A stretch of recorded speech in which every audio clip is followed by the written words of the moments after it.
Hello, everyone. I'm excited because today I am joined by one of my favorite people, the person who wrote Quarterlife, The Search for Self in Early Adulthood. The book is finally out. I've I've known about this idea for a long time, and I'm just so excited for the world to be able to kind of experience it.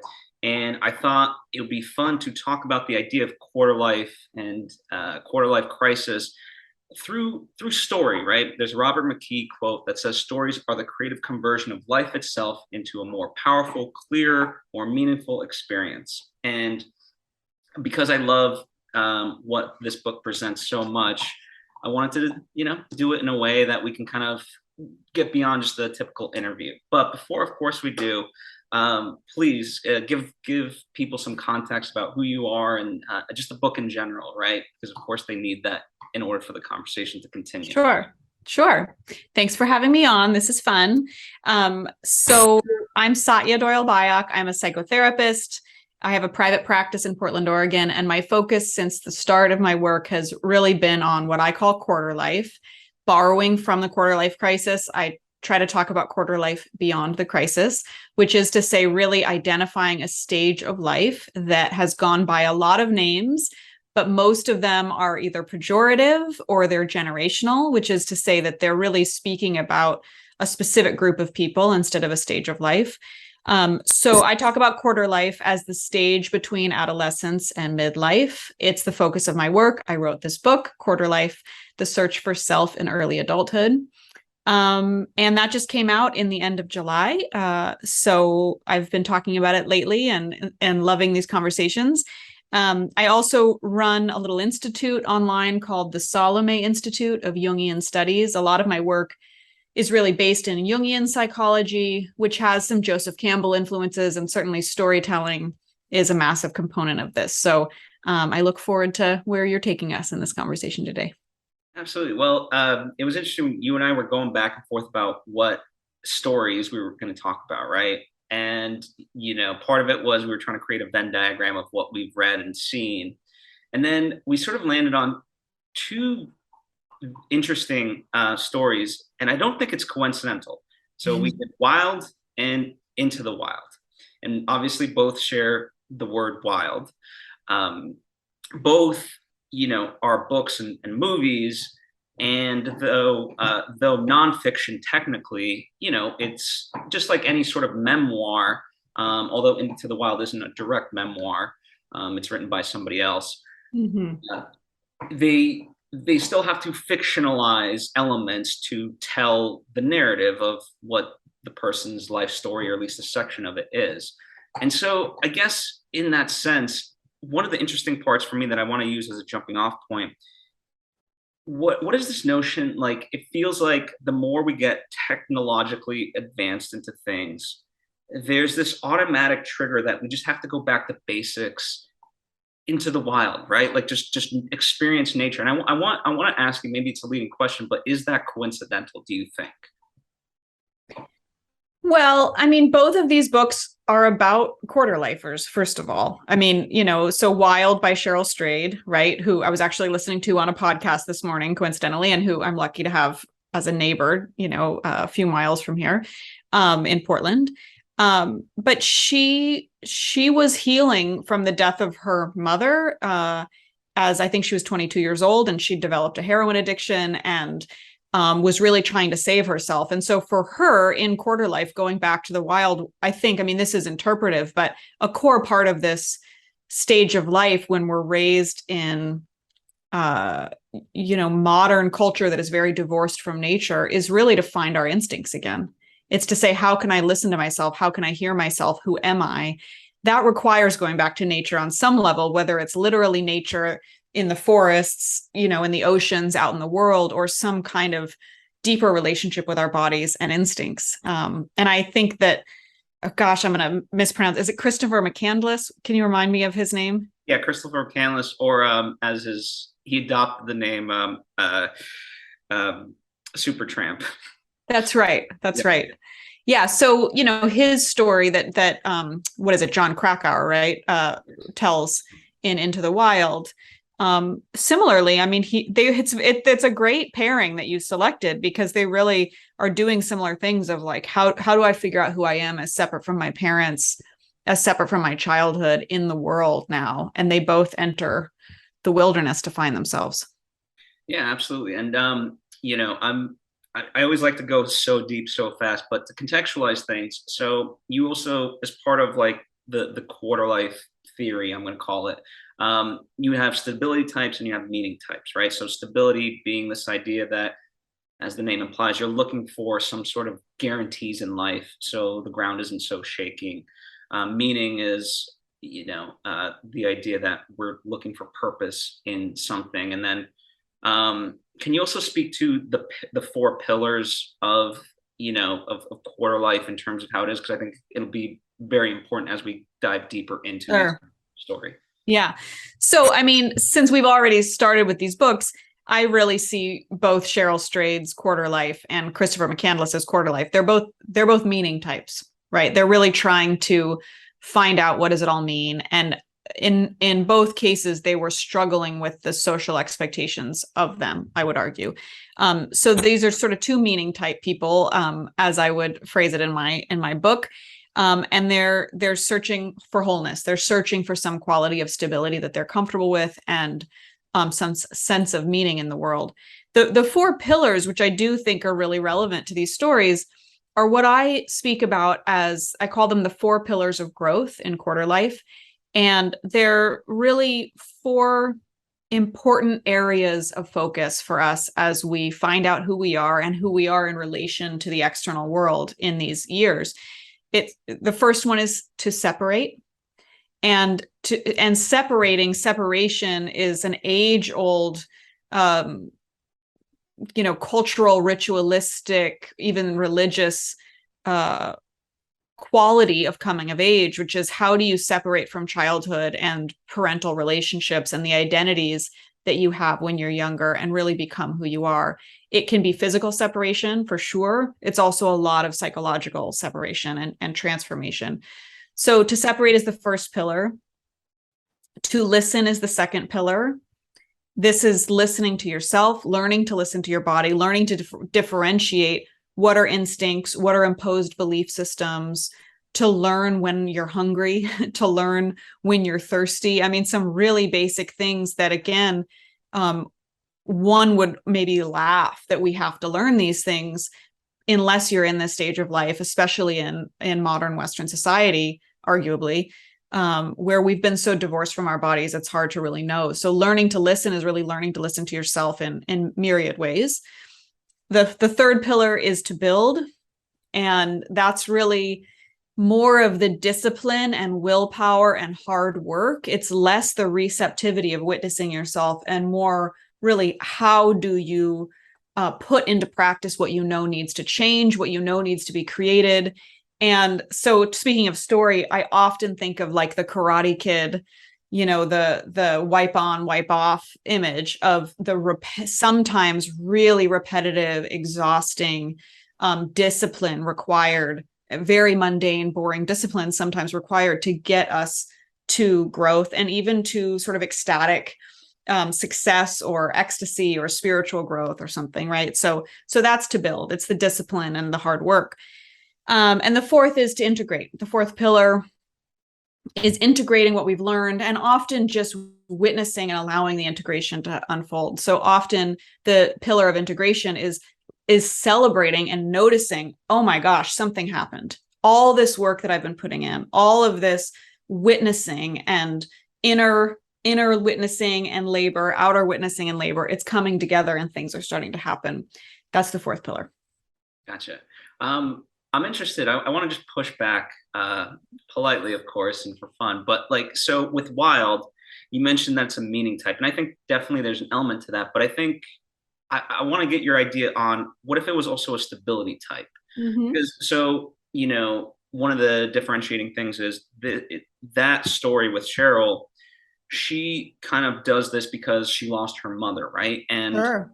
so essentially, the crux of my argument is that the mother represented at least some sort of stability in her life. And once Sure. that was gone, Now, she was doing heroin, she was being Totally. promiscuous and all that stuff, and didn't have that. So she was forced to find meaning, right? Because the stability was lost. Is Yeah. that a fair interpretation, or am I? Sure. I mean, absolutely, Phil. And You don't have to agree with me. You can say no, no. well, it's not that I wouldn't say I even agree or disagree. I think that it's all letting ourselves explore these concepts, right? And all of it is on a continuum. All of it is just theory to help find our way. It would sort of be up to Cheryl to read the book and self-identify, right? That's really truly what this is about. It's self-identification.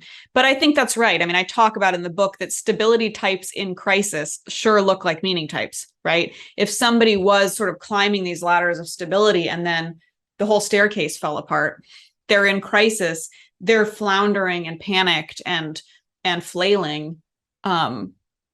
It's the same thing. It's, well, okay, how do I find my way back to a sense of stability and safety and security, but that's not devoid of meaning and purpose? And I think that's really been Cheryl Strayed's journey, from that point forward of finding, how do I combine these things to make a life that I want to live without Yeah. my mother here. Right. Yeah. And so I want to kind of extract that because I think, each has that very interesting starting point. And I want to kind of try to figure out for the audience, how they can relate to it, right? So for her, there's a outside catalyst. Her mother dies. For Chris, he graduates college and he'd essentially kind of been fed up his whole life, but he's like, I did what you asked me to do. I got the diploma. Now I'm going to do life on my own. And so I feel like, the much more, for lack of a better term, the easier route is when the world forces is on you, as much as painful it may be. It's that thing that just shoves you to go and create a change versus it coming from internal. Mm-hmm. And so in that sense, how does one sort of identify that yeah, life isn't what I would like it to be, and then take that first step to go on this journey that is quite a journey, right? That Sure. is by both people.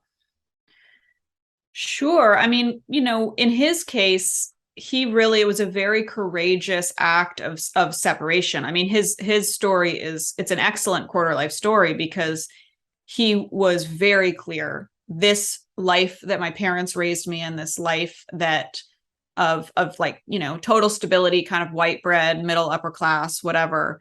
I don't want to do this anymore. It's killing me. It's suffocating me. I mean, again, this is my interpretation of this story, right? My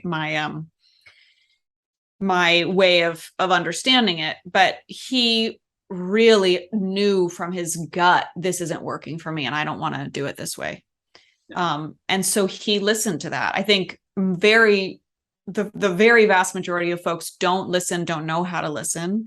And he, he ended up dying, right? So he took some major risks too. I mean, this was both really courageous and arguably dangerous as well. Right. So he was sort of throwing himself into life saying, I'm not doing it this way. And he gave away all of his money. Right. I mean, he just he cut ties radically and drastically. Right. And went in search of himself. So, but I think it's a beautiful exploration or a beautiful image, as you say, of having that impulse come internally to grow and transform versus it being imposed externally. Yeah, exactly. And I think that's what ultimately I guess I'm trying to get to, is so that way people, they can do it in a more healthier way, because I think I even look back at my 20s, right? That idea of I don't agree with society, Yeah. to whatever spectrum, right? But it's I just feel like a lot of people, we just kind of, and I think that's part of the issue is society tells us shut up, you don't know any better. There is nothing better. So just, deal with it. And that's essentially the only roadmap that existed before this, and Yeah, that only creates further frustration. Can you, I don't know, absolutely. explore that just a little bit? Because I mean, I obviously that's the jumping off point for which you wrote the book, was that Yeah. there's a better way. Yeah, I mean, it's tragic, isn't it? To be raised in a society that so many of us in our guts and our bodies don't feel safe in, don't believe is the best adults can do. I mean, how many kids are looking up at whatever the adult culture is, whatever subcultures, whatever, and just going like, this is what I'm coming of age in, because there's so much faith as children that whatever's happening in the world is like the best possible world. It's like everyone's doing their best. Like the best art is the art that's for sale. Because there's this sort of sense, maybe it's a meritocracy, really. And you start getting disabused of that pretty quickly, right? Like, oh, it's not the best of the best. It's it's sometimes the worst of the worst who have just elbowed their way into the world. So there's a lot of tragedy and a lot of heartbreak that happens coming of age, like realizing this is the world that I'm supposed to now live in for the rest of my life. And so really, I mean, I think that's part of why depression and anxiety and heartbreak are so rampant in this time where you now aren't a kid and fully dependent anymore, but you really don't necessarily want to take on the responsibilities of the world because the world is not operating at maximal, joy and efficiency or anything. In fact, it can feel like the opposite. So I really try to draw attention then to the sort of co-creating opportunity of how do we create our lives and create the world, and not just take for granted or swallow wholesale this notion that like this is just it, figure it out, kid. Yeah. That's an old line that I think has literally killed a lot of people in terms of suicide and depression and anguish. We need a more compassionate society for people coming of age, and a more compassionate society in general to say, hey, this isn't working so well. How do we make this better on every level? And how do we encourage people coming of age to love their lives and co-create change? Yeah, and I think an interesting part for me that I recently kind of stumbled onto was this idea that like not even, people talk about loneliness and like cities being a hub for people. And it's like cities aren't built around people. They're built around commerce, quite literally. Oh, literally, so yeah. And cars. And what? Yeah. And cars. And cars, yes. And so I find it no coincidence that, that there's not even these two people didn't even find beauty in that, and they had to like divorce themselves and see the world in that more naturalistic, beautiful way and find like the true actual beauty that existed absolutely there, for sure. And there's something as far as Chris is concerned. I know this is kind of jumping a little bit to the end, and I tend to be all over, so I apologize. But what's interesting to me about his story, you mentioned obviously he tragically died and it was a major risk, but at least as things are presented, he did want to, it feels like, reintegrate, right? And it feels like he never got that opportunity. And I think it speaks to this idea that unfortunately, I feel like even as a society, we just crucify, let's say, people in their 20s for making wrong decisions. Sure. And quite literally, we say like, you're making a terrible decision. Sure. As opposed to it just being part of the path and it being okay. Totally. Yeah. I mean, what I say about his story generally is that he, I mean, in Jungian language or in hero's journey language, and you alluded to this for sure, it's he was attempting to initiate himself into adulthood. I mean, he was in a very instinctive, powerful way, working on kind of classic initiation rites of young men into the world, in which you go on a walkabout. Basically, you enter nature alone and a few things. And in a sense, you survive or not, but if you survive and return, and this is all hero's journey stuff, storytelling, right? If you survive and return, you're not the person you were when you left. And so there's a deep understanding of essentially the need to kill the old self, and also a need to kill the parents in an image, right? What happens very frequently in society, and I think most often among young cis men, is the literalization of the killing. And so there is a deep instinct for a lot of, arguably most men coming of age, that we don't have language around, which is to kill the old self or to kill the image of the parents. And too often what happens is, instead of that happening psychologically or culturally, it happening internally in this transformative psychological journey, young men become filled with rage and they literally kill their parents, as a lot of school shooters do. In it, sort of they literally kill their mother before shooting up schools. But that I see that as this process actually of the attempt to separate that's not getting any support. And in fact, they're getting closed in more and more. Christopher McCandless, I think, is an interesting story of someone who clearly was trying to self-initiate into the world, into adulthood, and trying to kill the old and trying to separate from his parents. Instead of killing the old self, he ended up literalizing that death, right? He died. I mean, his body died.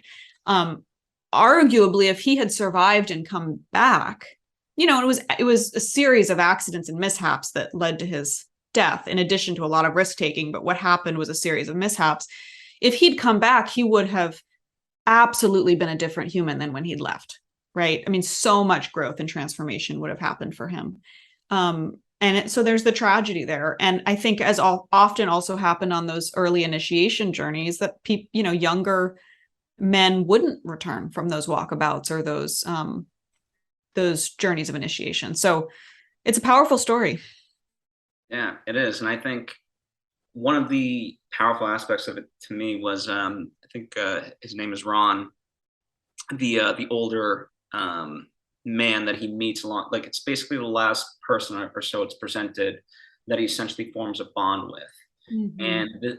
And it's a weird juxtaposition, because this is a man that, is older and essentially does not venture out into the world, right? And makes all these different excuses. And, Christopher kind of gets him to go out. And they form that bond to the point where Ron asks him, like, don't go, like, I will adopt you. Mm. That touches the heartbreak, like the effect that they had on each other. And I do think, I don't know, I'd like to believe that Chris would have came back and, been the son. Can I ask, how does that move you specifically?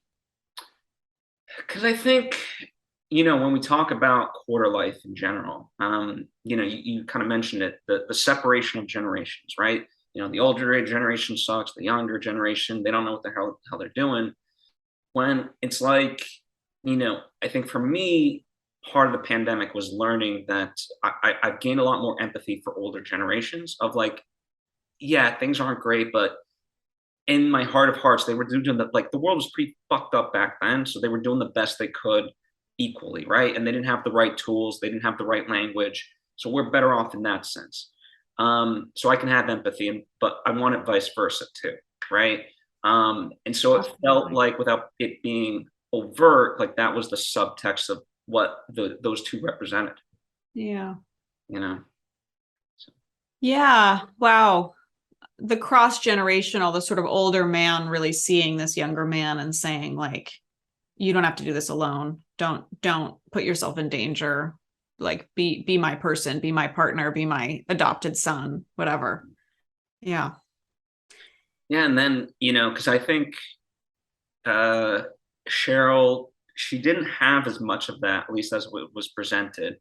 And part of me, I guess, wonders the idea, like, because I think they're both white, cis people, straight, in that way. And I think like Chris's journey felt, as hard as it felt the easiest. Cheryl's, there was a constant danger of like just, predatorially at least. Mm-hmm. And then I imagine you go down the list of everyone else, and I'm like, how, like, if they had a hard enough journey, how much harder is it, as you could continue, in the spectrum of, society in that way, right? Like that's right. And that's exactly right. There's a reason, of course, that so many LGBTQ youth are homeless. I mean, massive numbers of LGBTQ youth that are homeless or suicidal or have successfully committed suicide.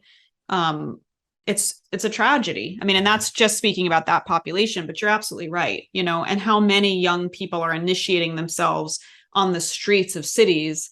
They're kind of attempting to enter the wild or the darkness to self-initiate, and they're doing it through gun culture or drug culture or street culture. This is something other writers and psychologists and therapists have written more about than I have, but it's so intense and tragic.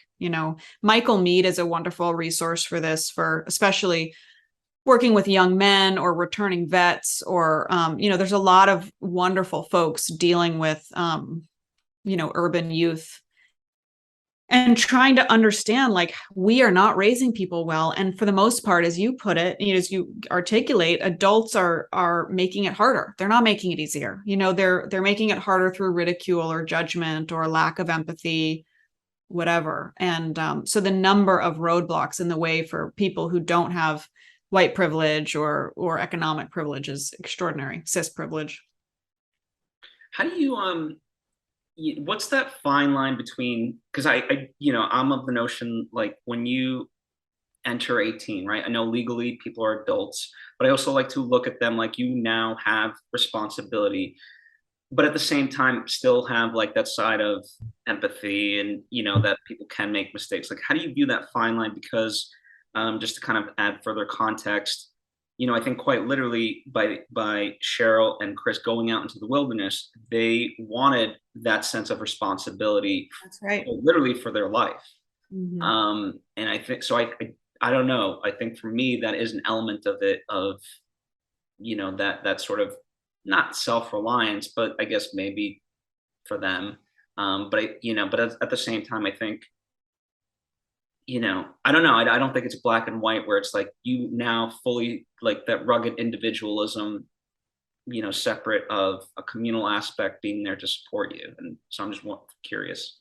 Well, I mean, I talk about this elsewhere. It's not so much in the book, but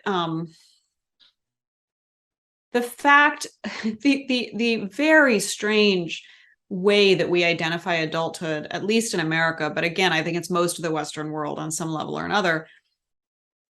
We declare in America that you're an adult when you're 18. For the most part, right? There's a lot of asterisks, a lot of kind of footnotes to that. But the majority of what that means is that you now can be thrown in jail for the rest of your life if you fuck up. It's not a big grand welcome. It's not like, hey, you're an adult. Here are some things you need to know about life. Here's some money so that you can survive. And here's some financial support. And, and here's a college degree. Like, if you are interested, there's free college for you. There's nothing that is like a welcome present to adulthood. Instead, it's just, don't fuck up. And if you fuck up, you no longer have the protection of childhood. You're now fully responsible, and we will throw you in jail for the rest of your life for this, or this. You might even be put on death row. That's the welcome. So it's terrifying. And I knew this even as a young woman. I mean, I was young woman, in less crime riddled communities. I knew, though, in my body, the sort of danger of the police or the danger of the justice system now that I was a certain age. And I find that incredibly strange that we saddle people with that degree of responsibility without the support. We know that people in this time of life, brain development, modern neuroscience is very clear that our brains don't fully develop until we're about 25 years old, So there's 7 years or so in which we have massive responsibility placed upon people without even the full cognitive emotional development that older adults have, right? So it's tricky. How do we really encourage people to be responsible for their own lives and to take on that responsibility, and let them screw up and let them fail and let them stumble and fall and let them journey and look like idiots? All that should be part of normal development. But instead, with that level of punitive expectation and danger, it just becomes very scary. It's really a terrible system that we have in place.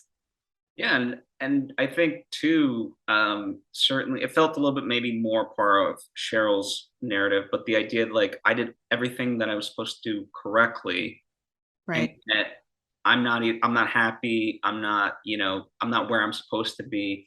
And Right. certainly I can look at, like, people that went to college that now have, like, good jobs and yet literally can't afford a house, Totally. and have, like, hundreds of thousands of dollars in student debt that probably they'll never actually end up paying off or whatever.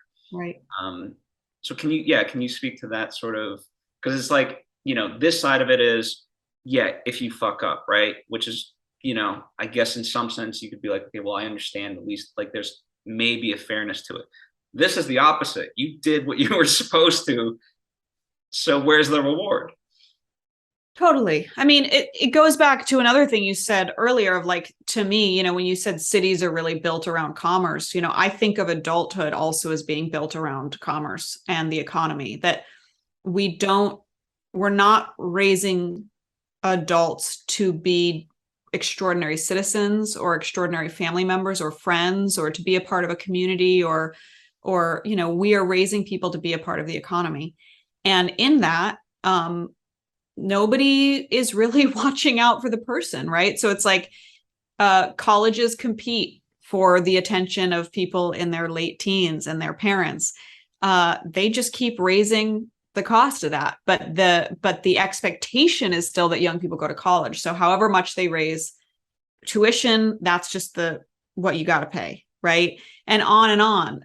Same, of course, with buying a home. The way the economy functions, again, it's not looking out for anyone. It's just competitive.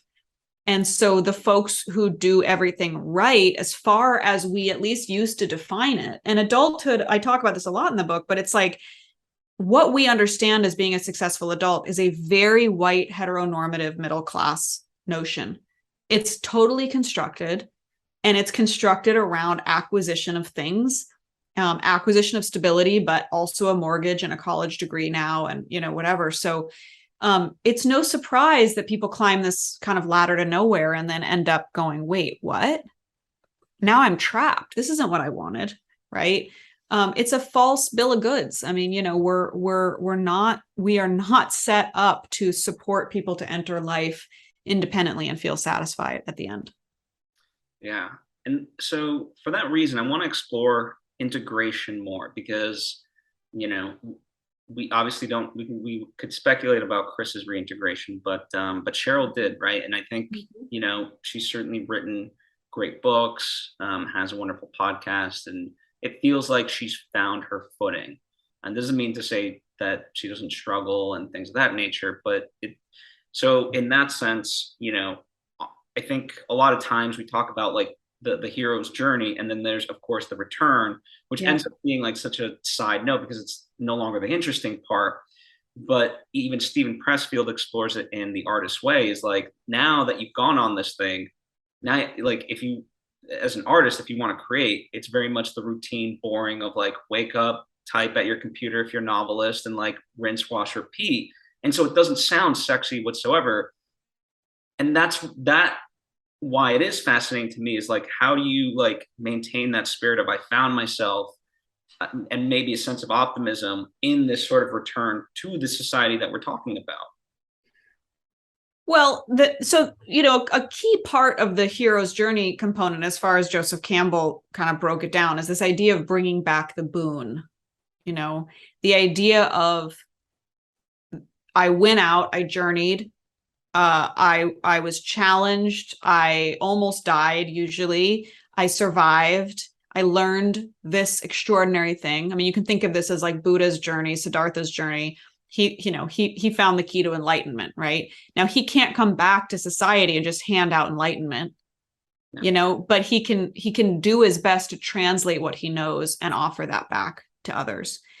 And so, and it's not that, I mean, for Buddha, maybe this is a bad example in this context, but for mere mortals, the rest of us, it's not that then the rest of life is like done, but the notion is you have radically transformed your consciousness from one thing to another thing through this extraordinary journey. And now you need to come back. And one thing Campbell talks about is the failure to return, this other possible stage in which people just don't, they don't want to come back.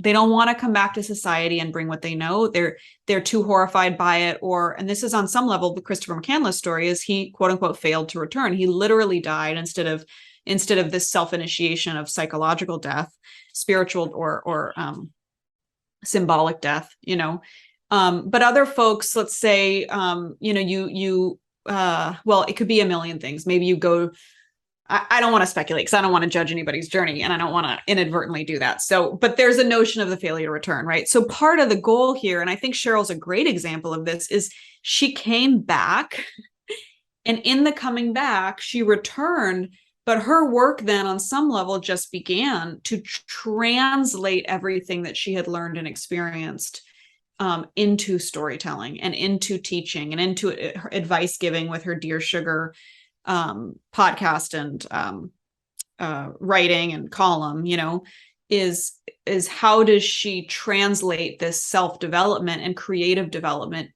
to something that can be then provided to society. So I think this is part of why I talk about Quarterlife as being very timeless, is the way that Joseph Campbell understood this, and as reading myths historically, is most young people have disliked the world they were coming of age in from the get-go. It's always been kind of painful and confusing. It's like this, so there's always a feeling of, I've got to go back. And how do you then make magic in your own individual life in a world that doesn't feel great? And that then becomes this kind of microcosm of the larger story. Yeah, I mean, I think it's, I know you didn't want to trip up over Buddha, but yeah, I mean, to me, it reminds me of like Gandhi, be the change that you wish to Totally. be in the world. I think I'm paraphrasing if I didn't get it fully complete. Well, but he's he was a huge, huge, huge influence on, I wrote my thesis in college on Gandhi. And so he's really, his essence is in this book too. I mean, it really is that. It's like, be the change, transform yourself. It's alchemy. We can't change the world just by pulling levers. You have to transform internally. Yeah. And, can we speak a little bit more of that? Because I think, obviously we can only talk about Cheryl in this sort of context, as we may mention, Chris never made it out. But, I like, it might be a stretch of a comparison to some people, but, Cheryl, like Gandhi, is not of quote unquote power, right? I mean, when you look at Gandhi's life, he never held a position beyond just like, he was a leader by every definition, but he did not hold a position of power as one would typically look at, Lincoln or anyone else, like any sort of quote unquote leader, right? And I think that's a fascinating aspect of it, because I think that's part of it. I don't know if you experience this a lot, but I think people have this sense of waiting, like, okay, if I get to this position, whether it's at their job or an opportunity, whatever it is, they're waiting until that to do something. It's like, well, that ironically might come if you do X, Y, and Z, but I know it's never, or it might not, but it's never going to come if you're sitting around, Well, I hear you talking about the difference of sort of spiritual and soulful power versus kind of acquired power. I think, I mean, it is sort of, I can only imagine Cheryl's comfort with being compared to Gandhi. But I can really feel what you're saying, that in both cases, they live in the world or lived in the world as people who were transformed from the inside out and led people with their words and their vision and their self-understanding from their beings, and not because they had been elected to be president or something like that, right? So that's about self-transformation, and that's really, again, core to this storytelling notion of if you transform yourself, people notice that. We don't know how we see each other in that way, but we witness it. And if you haven't, you don't. One of the worst things, of course, is a psychological child in a position of power. I mean, that's terrifying. Somebody who really has not done the inner work, but happens to have been elected to something. We have a great deal of experience in that now in America. Can you talk about the notion? Because I think patience comes into this, and I've heard patience sort of defined as calmness, remaining calm while suffering. And I think that's an incredible way to sort of look at, especially on this return, like you have to maintain that sort of spiritual integrity while, the rest of the world is kind of going. And tied into that, part of what's helped me with the notion of calmness is this idea that, like we kind of go to dominoes as this like visual metaphor of affecting change. Just all it takes is one domino and then they all fall down. But interestingly enough, we look at it from the whole as opposed to like a singular domino, which literally its only thing to do is to affect the domino in front of it. Right. And so in that sense, that's kind of calmed me down of not having to have this beautiful sweeping, necessary requirement to like affect change. It's like, I just need to affect one person. That's beautiful. And so that's helped me. Being you. That's helped me. Yeah. So, but I would love to hear if there's any other viewpoints on like having that patience after this return for people. Well, man, I mean, the first part of your question, I think, is really beautiful and I think also very calming. It reminds me of one of my very favorite quotes. So I'm a huge nerd for Carl Jung's psychology, and his sort of magnum opus, which was not published until 50 years after he passed away, is called The Red Book, and it's a very kind of poetic, mythic inner journey. But in it, he talks about the kind of infinite universe, the literally infinite universe. It's unknowably infinite. And that in the infinite universe, huge acts are as small as tiny, tiny acts, that they're so, the math is so insignificant, the difference, and he says, prune your small garden well, tend your small garden well.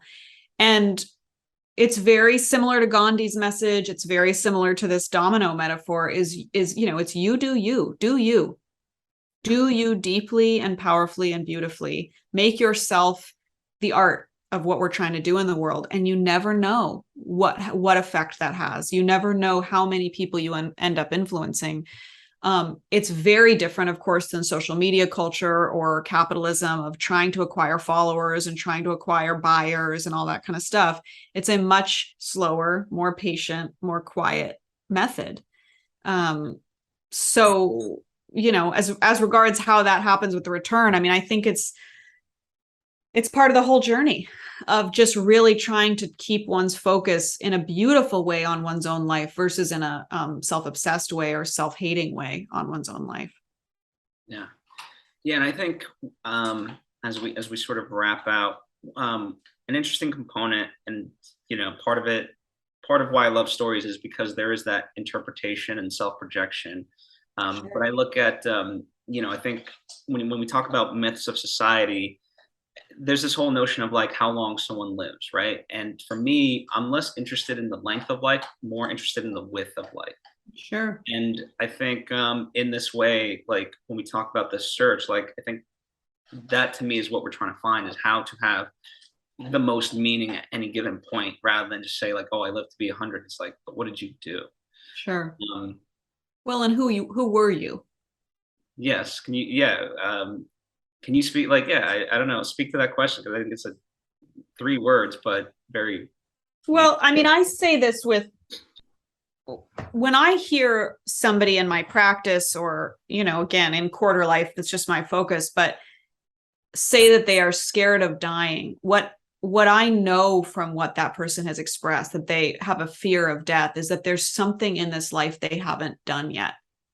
And I don't mean that again as like, I mean, it is so beautifully specific to each person. We all know somehow, whoever the creator is, whatever the contract with the universe is, I have no idea. I don't honestly care that much what the answer is, but I know in my body that there are certain charters of things that I've needed to do in this world and would not feel comfortable dying until those things were done.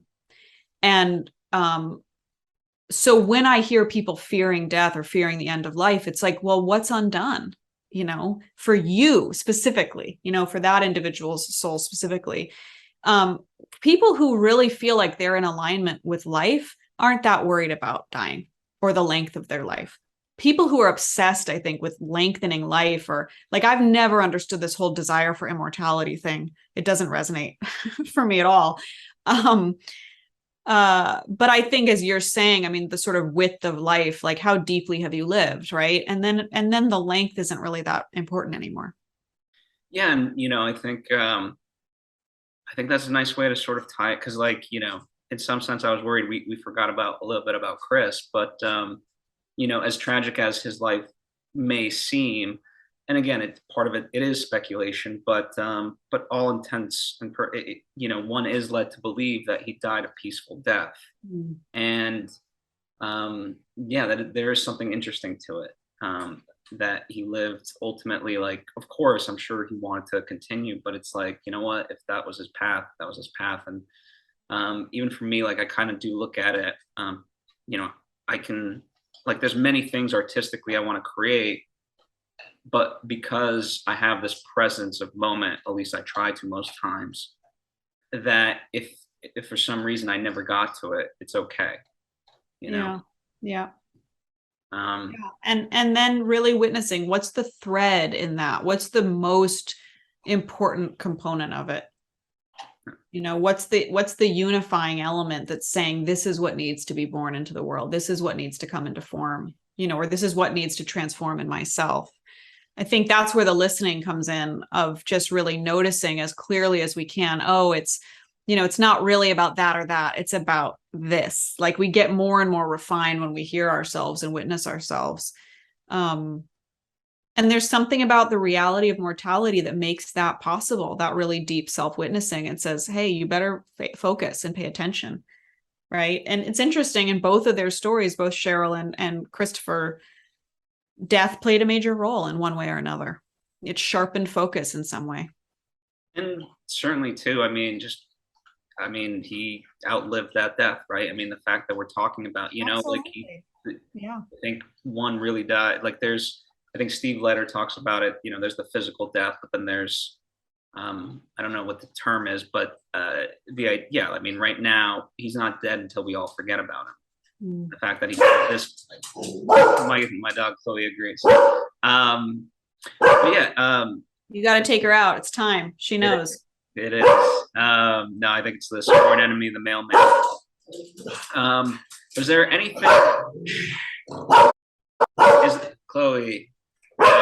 Is there anything that we might have missed as far as that you want to say to audiences while we're here? Nope. I think your dog's naming it. It's the wild element. The animal presence is making itself felt. I think we're good. I think we've talked about a lot of great stuff.